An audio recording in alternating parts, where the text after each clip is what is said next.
नसीम साहब, सर मैं आपकी तरफ आना चाह रही हूँ। कश्मीरियों की कुछ बात कर लेते हैं। कश्मीरी कल से हमें ये कहते हुए दिखाई दे रहे हैं मकबूजा कश्मीर के लोग कि सिक्योरिटी फोर्सेस का और इंटेलिजेंस का ये मुकम्मल फेलियर है।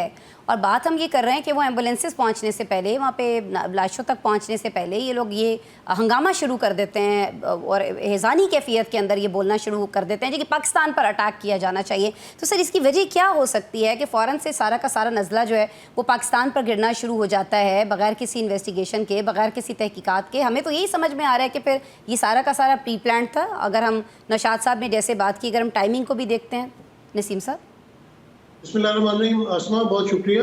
देखिए, आपने जिस तरह कहा ना कि ये उनकी सिक्योरिटी फोर्सेस या उनकी फौज का फेलियर है, फेलियर तो उस सूरत में अगर ये वाकई कोई टेररिस्ट अटैक होता, हाँ। ये तो उन्होंने खुद प्लान किया है, ये तो उन्होंने खुद प्लान किया है, तो इस वजह से फेलियर नहीं है बल्कि उनकी कामयाबी अपनी तरफ से। दूसरा उनका मीडिया जो फौरी चीखना शुरू कर देता है, मेरे ख्याल से वो मीडिया को बता देते हैं कि एक वाकया होने वाला है और उसके बाद आपने जो है ना वो अर्जा सराई करनी है पाकिस्तान के, लेकिन ये नहीं कहते कि कम से कम 15-20 मिनट आधा घंटा ठहर जाना। उधर वाकया कभी कभार तो होता भी नहीं, उससे पहले भी वो शुरू हो जाते हैं। और उनको मिर्चें इसलिए लगी हुई कि पिछले दिनों जिस तरह हमारे पाकिस्तान के आर्मी चीफ सैयद आसिम मुनीर साहब ने एक तकरीर की थी, उसमें उन्होंने कहा था कि भाई वी आर डिफरेंट, हमारा जो मजहब डिफरेंट है और दो नजरिए के तौर पे पाकिस्तान बना था। और अगर कितने मुट्ठी भर लोगों ने बलूचिस्तान में कोशिश की अलग करने की, तब उनको मुंह तोड़ जवाब देंगे। उस पर भी उनको बड़ी मिर्चें लगी हुई थी और उसके बाद आपने देखा कि उनके मीडिया में बड़ी चीखों पुकार सुनाई दे रही थी। और जिस तरह आजम साहब ने कहा कि उनको जब कोई वाकया करना होता है तो उससे पहले कोई इस किस्म का वाकया दहशतगर्दी का कर देते हैं जिसकी वजह से उनको शायद कोई पॉपुलैरिटी मिल जाए, और या फिर उनको ये होगा कि उनको चाय की तलब हो रही होगी क्योंकि चाय पिलाई थी, बड़ी बेहतरीन चाय थी। और दूसरी बात तो ये है कि एक बात सर्टिफाइड है कि हमने तो उनका एक जासूस जिसका नाम कलभूषण यादव है, उसको हमने बलूचिस्तान में गिरफ्तार किया है। कि दुनिया के सामने इतना बड़ा सबूत है कि जो दहशतगर्दी पाकिस्तान में करवाई जाती है उसके पीछे भारत का हाथ होता है। भारत ने कभी कोई सबूत पेश नहीं किया, उन्होंने फेंसिंग कर दी है कश्मीर के बॉर्डर पे। और हम बड़े बड़े प्लेटफॉर्म्स पर सर बलूचिस्तान को लेकर, पाकिस्तान के दीगर शहरों में लेकर दहशतगर्दी के वाकयात में भारत के मुलव्वस होने के सबूत रख चुके हैं दुनिया के सामने। और असमा, एक और बात देखिए ना कि आपने जबरदस्ती जो कश्मीर है, जो इंडियन ऑक्युपाइड कश्मीर कहलाता है, उस पर आपने जबरदस्ती कब्जा किया हुआ है। आप यूएनओ की करारदाद है उसको भी नहीं मानते, तो वहाँ के लोग अगर कोई रिएक्शन देते हैं या उनके खिलाफ उठते हैं तो आप इल्ज़ाम पाकिस्तान पे दे देते। पाकिस्तान ने तो हमेशा टेररिज्म के खिलाफ बात की है, पाकिस्तान ने तो बहुत ज्यादा कुर्बानियां दी हैं और जितना पाकिस्तान कुर्बानियां देने वाले हैं, अभी तक दे रहे हैं। जी बिल्कुल, कुर्बानियां दे रहे हैं। तो ये बिल्कुल एक उनकी भौंडी कोशिश है।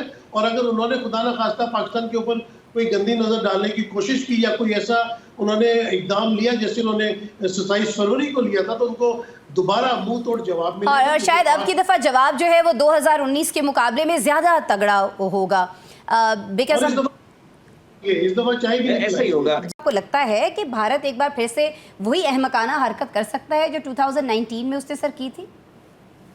देखिए असमा, भारत जो है ना सफारती जो ताल्लुकात है उसके वो बिल्कुल तनहा होता चला जा रहा है दुनिया के अंदर। जिस तरह नौशाद साहब ने भी कहा कि अमेरिका, कनाडा, दुनिया में चले गए थे, इनकी रॉ एजेंसी जो है वो ऑपरेट करती है।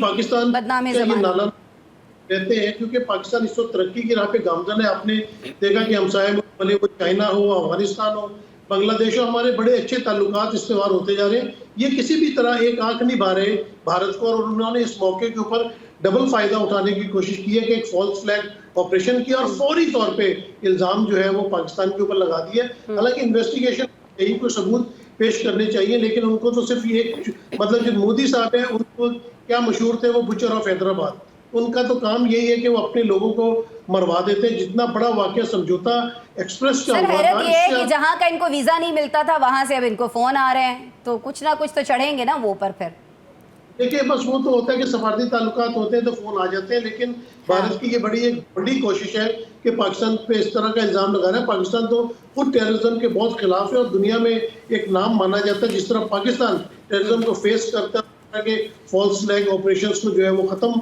करता है, तो मेरे ख्याल से इनको मुंहतोड़ जवाब मिलेगा। ये अपनी सी कोई कोशिश करके देख लें, लेकिन मेरे ख्याल से जो उनको सबक मिल चुका है 27 फरवरी को, ये कभी दोबारा कोशिश नहीं करेंगे। और इनके जो गोपू है टीवी के ऊपर, वो बैठे शोर मचाते रहेंगे, लेकिन कुछ हासिल होने वाला नहीं। इनको अपनी जो अंदरूनी सफ़े उनमें जो है वो तलाश करनी चाहिए कि कौन भारत सुबकी के अलावा भारत जो है इस वाकई से कुछ हासिल नहीं कर सकता है। नसीम साहब आप मुझे बताइएगा कि अज़मा बुखारी साहिबा फरमाती हैं कि भाई सिंध जो है ना वो हमें डिक्टेट ना करे, और जो वो कर सकता है, एहतजाज कर सकता है, गुफ्तगू कर सकता है, जो करना है उसको करे, लेकिन ये मामला तो पहले से ही तय है, इत्तेफाक राय नहीं भी होता तो एवन सुबह कौन सा रुक जाना है। तो सर अगर पहले से ही चीज़ें डिसाइडेड हैं, कुछ तय हो चुका है, तो फिर ये करने की भी क्या ज़रूरत थी, इस तरह वो करने की, काम शुरू करते सीधा सीधा। वो कहते हैं ना अंदरों अंदरों खाई जो उतो तो रौला पाई जो, तो पीपल्स पार्टी का यही हिसाब है। काशिफ ने उस तरफ बाद चो लंदन जाके घर बनाई जाओ। तो बात यह है कि बिल्कुल देखें, इस तरह के जो मामला है ना उनको सियासत की नजर नहीं होना चाहिए। इसी तरह आपने देखा कि पाकिस्तान में कालाबाग डैम का मामला था, उसको सियासत की नजर किया।